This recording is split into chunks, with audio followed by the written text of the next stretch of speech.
with the latest on matters health, where the Health Cabinet Secretary Susan Nakhumicha has criticized a case filed in High Court by the Kenyan Medical Practitioners, Pharmacists and Dentist Union KMPDU, challenging the implementation of the Social Health Insurance Scheme. Nakhumicha has termed the case premature while also vowing that the government quest to achieve the provision of quality health care for all Kenyans is unstoppable. Our reporter Joseph Wahungu with more. A month after the High Court in Nairobi issued Doctors Union KMPDU with orders stopping the government from the planned rollout of the universal health coverage, Health CS Susan Nakhumicha has sought to reassure Kenyans that her ministry will forge ahead with plans to secure universal access to health care and health insurance for all. Of course tumekuwa na changamoto kwa sababu ya hiyo kesi ambayo iko kotini because the NHIF was ideally repealed. So kufanya kazi imekuwa na changamoto kiasi na tulikuwa na some delay. But by last week tulikuwa tumetayarisha pesa na tume release 3 billion Kenya shillings ya kufikia hizi facilities za mashinani zote. So hakustahili kuwa na changamoto yoyote yule mtu ambayo ako na card. The CS, who presided over a free medical camp in Kwanza constituency, Trans Nzoia County, defended her move to issue a gazette notice operationalizing the Social Health Insurance Fund, adding that it was intended to pave way for stakeholders to give their views on the Social Health Insurance Fund Act 2023, the Primary Health Care Act 2023, and the Digital Health Act 2023. Kesi ambayo iko kotini, it was premature. We had not developed the regulations. Ndio tulikuwa tumeanza na tume-advertise for public participation. In my view, it was premature, but I'm not a judge to pass judgment. But it's just to say it was premature. But anyway, it has given me time as a minister. We have had time to even review and see, could we have missed a comma somewhere? Meona wale wengine wameenda kotini kujaribu kupinga vipengele kadhaa katika sheria hiyo. Sio sheria yote ndiyo imepingwa. Na kwa hivyo hayo tutawachia koti ili iweze kufanya uamuzi. Lakini kwa upande wetu kama Kenya Kwanza ni kwamba hizo sheria siko sawa na tutasitetea kule mahakamani. She also defended the planned rollout of the universal health coverage set for January 2024 and implored Kenyans to support President William Ruto's vision to achieve proactive measures against both communicable and non-communicable diseases. Vile mnaelewa Kenya sasa magonjwa ya NCD yako juu sana. Na out of all the hospital admissions ambazo tuko nazo, over 50% is because of NCDs. Hizi NCDs tunaweza zirudisha chini, and I have a target of reducing in the next 5 years by at least half. For Lunchtime News, I'm Joseph Wahungu. And away from that health bit, the Kenya Broadcasting Corporation was on Friday evening crowned the Media Station of the Year at a gala organized by the FEMA Awards. KBC was honored for its people-centered programming and balanced news reporting and for providing a platform for up-and-coming music talents. KBC and Y254 presenter and producer Stephanie Ayeta was also crowned the Media Personality of the Year. Take a look. The Media Station of the Year FEMA Awards 2023 is KBC. It was a big night for the national broadcaster. At the 2023 FEMA Awards Gala, KBC scooped the Media Station of the Year award, staving off stiff competition for the coveted prize. Also awarded on Friday night was KBC and Y254 presenter and producer Stephanie Ayeta, who scooped the Media Personality of the Year award. FEMA is an annual Kenyan awarding initiative founded in 2020 that recognizes outstanding excellence in the gospel music scene, celebrating fresh and new artists in music, media and talent production. From the KBC newsroom, we say congratulations to KBC and Stephanie. Kasi Chanamasha, Lunchtime News. Indeed, congratulations to our very own Stephanie Ayeta and by extension, the broadcasting house. And now, A somber mood has engulfed Kabocha village in Kabete constituency after a mother and her 3 children perished in a fire that razed their house last evening. Frantic efforts by neighbors and firefighters to save Paris Njeri and her children were futile as the fire had spread in their Mabati house. Confirming the incident, Kabete OCPD Anthony Mbogo said they have launched investigations to unearth the cause of the fire. Residents of Kabocha village, Kabete constituency, Kiambu County are still coming to terms with a horrific incident that left 4 members of the same family dead. Nimeona hiyo miili imechomeka kabisa, hata hauwezi tabua, lakini kwa sababu ya size pengine najua bibi ni size ya bibi na vile watoto wamefuatana, hiyo tu ndio tunaweza kujua kutabua huu mwili ni wa nani na huyu ni wa nani. 40-year-old Paris Njeri and her 3 children, Susan Njeri 22 years, 16-year-old Mark Njuguna and 10-year-old Edward Mbugwa met their untimely death after their 7-room Mabati house caught fire during wee hours, raising it and burning them to death. Tulipata hii janga ya moto ambayo ilianza saa 8 ya usiku tukiamkia siku ya leo, ambako wakati tulikuja na tukazima moto tulikuta mama amezaa chomeka kiango ya kutojulikana na watoto wake 3, vijana 2 na msichana mmoja ambaye alikuwa katika college, au wengine alikuwa katika secondary school, na kijana mdogo alikuwa anaenda darasa ya 5. Speaking after the incident, the villagers said the firefighters arrived at the scene when it was too late and could not salvage anything. Wazima moto walijitahidi na wakaja magari 2, lakini walikuta already raia wamefanya kazi na nyumba ilikuwa imebomoka. The family and area residents are now calling on the security apparatus to move with speed to determine the cause of the fire. In the meantime, Kabete OCPD Anthony Mbogo has urged residents to be patient to give the police ample time to conduct their investigations. Timothy Kipnosu for Lunchtime News. And in Machakos County, 9 people who perished in a road accident in mid-December along Boni Road have been laid to rest in Kimangu, Machakos County. Among the dead was a father and his son. Mourners, while expressing their grief, blamed traffic police of negligence and bribery, which they say results into flouting of traffic rules by motorists, leading to road accidents. EACC also has been put on spot with calls to ensure they deal firmly with bribery on Kenyan roads.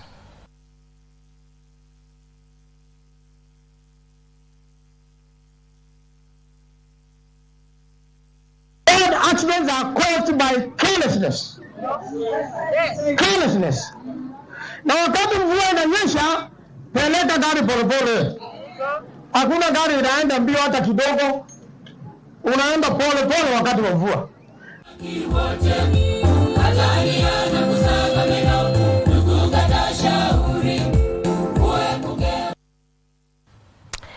Elsewhere, the National Authority for Campaign Against Drug and Alcohol Abuse is urging Kenyans to avoid drunk driving during this festive season. Speaking in Busia while launching a campaign to raise awareness about the dangers of drug abuse, NACADA Director Patrick Obura said many accidents in Busia County are caused by drug abuse. Busia County Commissioner Kipchumba Ruto says the rate of substance abuse in Busia County still remains high.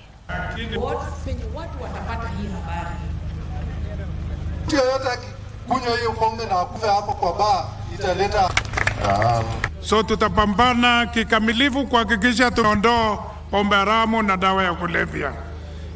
Tunaomba wananchi watusaidie, walete report kwa chief police ndio tuangamize pombe haramu pamoja na dawa ya kulevya. Kipunguza utumizi wa mihadarati, ajali barabarani zitakwisha. Mazishi na matanga zitapungua. Disco matanga itaenda. Wana bodaboda, tafadhali mkiendesha pikipiki hakikisha kwamba hauko mlevi, haujabeba zaidi watu 2 na pia unavaa reflector wakati wote. Sasa hata katika department pia tunatembea kwa shule. Just a bit of politics now, and a section of politicians from Kiambu County under the banner Matheri or Pure Truth Forum are now seeking political reconciliation with former President Uhuru Kenyatta, even as they criticize the Kenya Kwanza administration's taxation policy. Led by former MP Njenga Mungai, the leaders apologized to the former president on behalf of the Mount Kenya politicians for the disrespectful language used during last year's campaign. The forum plans to work with the church in spreading truth.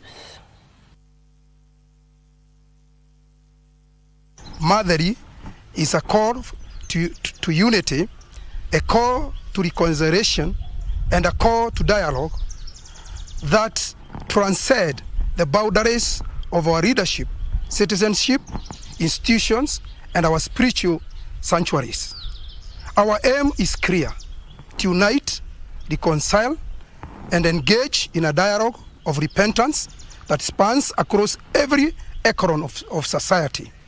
Unasema kweli kama 50%, sio yote, kama 50% ilipotosha watu na kuna wengine hawakupotosha watu, na vile ni hivyo tu. Hata wanasiasa wale tumechagua, kuna wengine wanaongea kwa niaba ya mwananchi na kuna wengine hawaongei.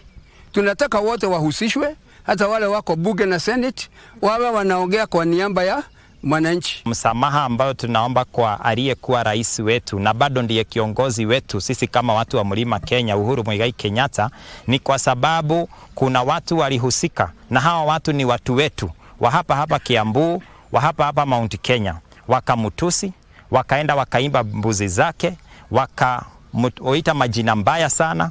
Sasa tunaona hiyo ni laana imeingia kwa eneo hili letu, na kwa sababu hiyo lazima kwanza tuanze na kumuomba msamaha, asamehe watu wake. Yaani tuseme ukweli na tujifanyie kazi kwa bidii. Hiyo ni forum ya kupigana na serikali.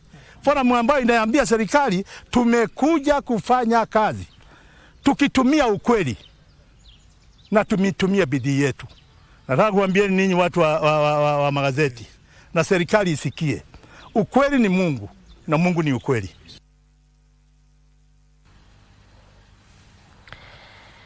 And that story and the latest on matters with Kiambu politics is what takes us on our first break this Saturday afternoon. We recoil with plenty more, including what is shaping news and the entertaining world of sports. Stay put.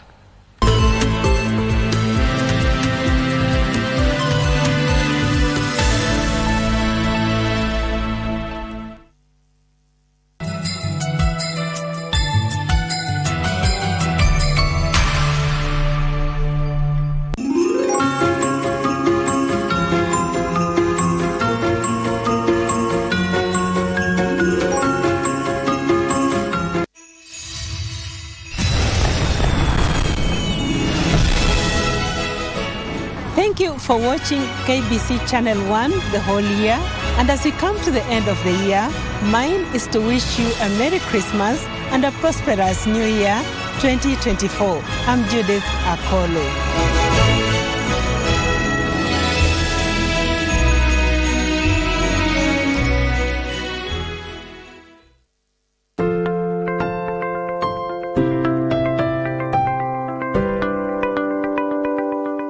In a world filled with uncertainty, there is one thing we can always count on: the power of compassion and generosity.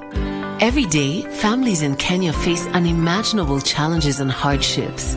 They struggle to put food on the table, provide shelter for their loved ones, and access basic health care. But today, you have the power to make a difference. By just contributing 1 shilling and 50 cents from your airtime, your generosity can provide access to sanitary pads, nutritious food, clean water, education, and life-saving medical care to those who need it most. To support this cause, please tune in to your favorite radio station under the KBC umbrella for step-by-step instructions on how to subscribe. KBC Helping Hands. Together, we can make a difference and bring hope to those in need.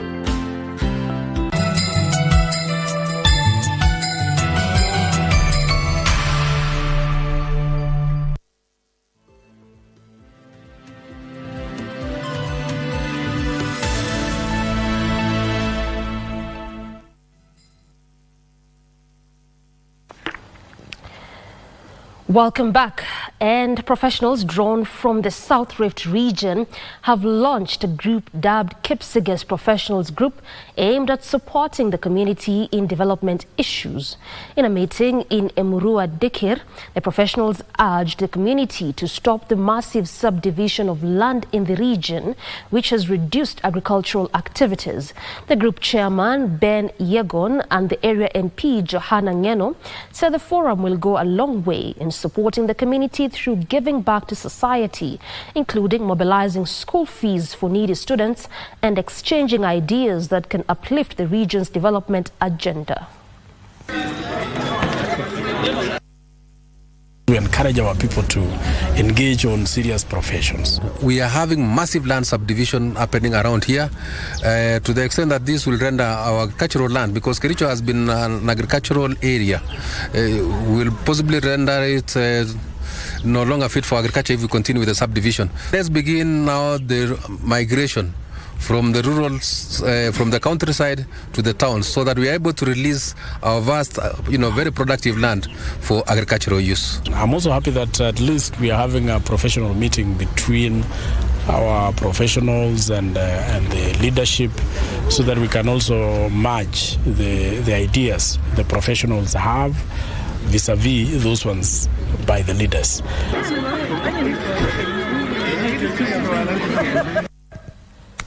In the spirit of giving, Kenyans of Goodwill are this weekend sharing in the spirit of the new year across the country. In Kisii County, generosity was in full display when a philanthropist extended financial aid to residents in Nyatieko ward in Kitutu Chache. Watch. Daniel Nyakungi is financially empowering the needy ahead of the new year. The disabled, sick and elderly were pleasantly surprised when Ongoto visited their homes, offering much-needed financial assistance. Residents like David Morangi and Pacifica Maobi expressed their gratitude, highlighting the impact on families with long-standing health challenges. Kwanza nashukuru Mungu amemulinda, amemwezesha ako hai, licha ya kwamba kuna ugumu ya kumhudumia, lakini tunaomba msaada. Wale ambao wako na uwezo wa kutusaidia, watusaidie angalau huyu mzee apate kusaidiwa. Bila anakaa kwa nyumba, hakuna mtu anamsaidia kwa sababu maneno ya chakula ni shida. Saidi ya magonjwa sasa bila tumemtibu, hakuna pesa ya kumsaidia kwa ajili ya pesa.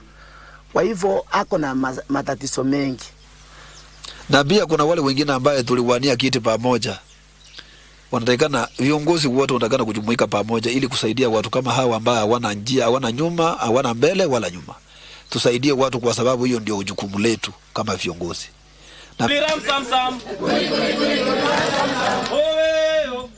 Meanwhile, in Kajiado North Sub-County, the collaborative efforts of the public and local administration are making strides in providing a stable home for former street children.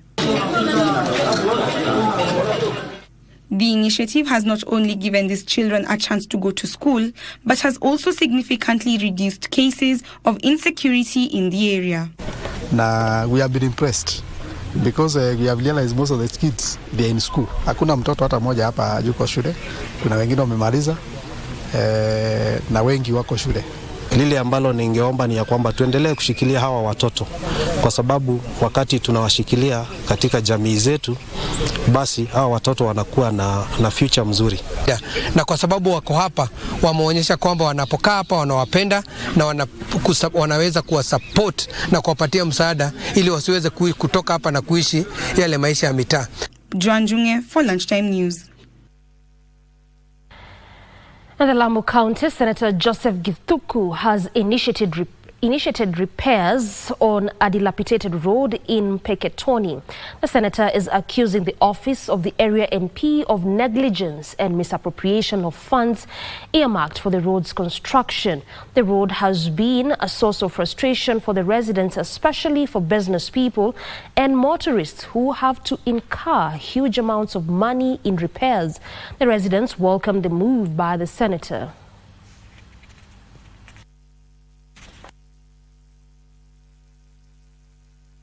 Serikali kupitia kwa waziri wa barabara aweze kujua saa hii tunapoongea, Regional Director wa kura anafaa awe amepelekwa kotini aweze kujibu mashtaka vile ambavyo ali-authorize payment ya 19 million na hakuna kazi ilifanyika. Wanafunzi saa hii hawawezi kuingia shule, hawawezi kuaccess kwa sababu shule saa hii barabara mahali ambapo wana access kuingia shule ama mlango gate ya kuingia shuleni, it cannot be accessed kwa sababu imejaa maji. Sisi wakulima, wafugaji, sisi ambao tunafanya kazi ya soko, hatuna uwezo wa kupitisha hapa. Tunazunguka kilomita 2 kwa sababu ya mita 500 hapa. Tunabidi tuzunguke upande wa hospitali, kuzunguka mpaka kule kwingine ili tufike sokoni, lakini hapa ni karibu.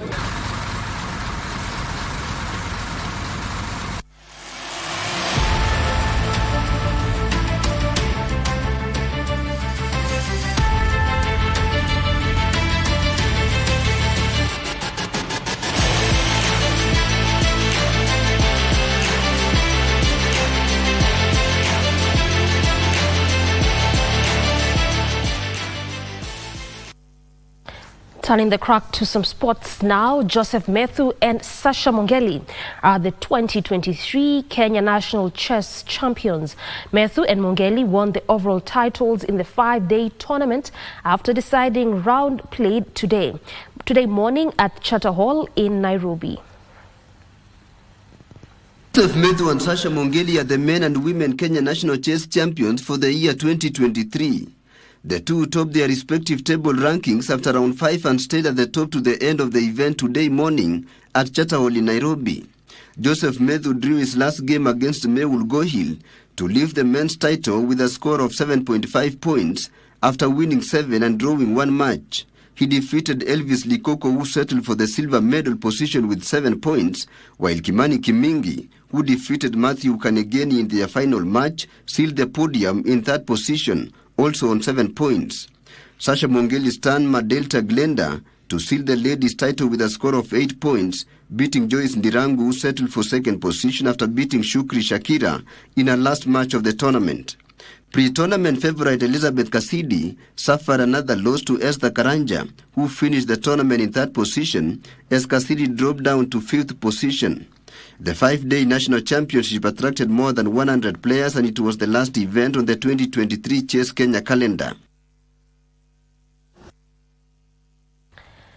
Series A leaders Inter Milan were held to a 1-1 draw away to Genoa in one of the 4 top-flight matches played last night in Italy.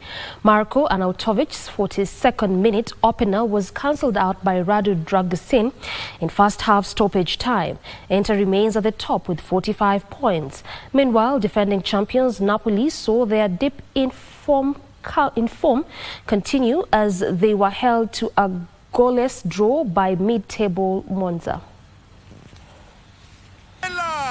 What a save! Marco Arna. High ball, players going down. Header! It's in from Dragusin! Olé, it's in. Zaccagni, Patrick! Ayode right into the mix, and Luca Ranieri has done it!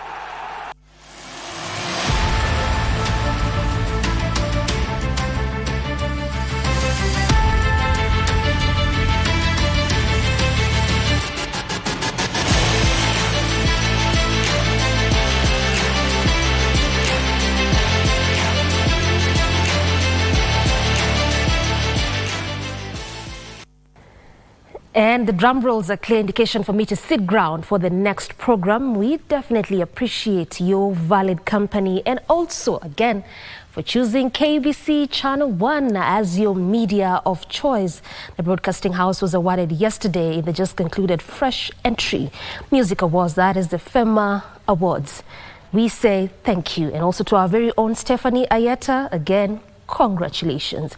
We appreciate you, and we appreciate you, our viewers, for constantly choosing us as your channel and media of choice. This has been KBC Lunchtime News. Thank you so much for watching. I'm Doreen. Arange Byron Abuli has been my co-anchor. Good afternoon.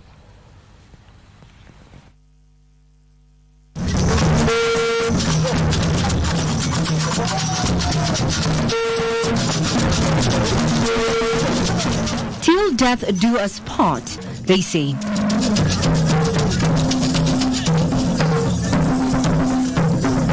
Well, in Beta, Homa Bay County, 2 friends defied societal norms, tradition and death itself. Part of his ashes or cremated remains would be flown to Kenya, buried wherever Tom would be buried. Catch the remarkable tale of Tom Boyer and William Scheinman tonight on KBC Channel 1.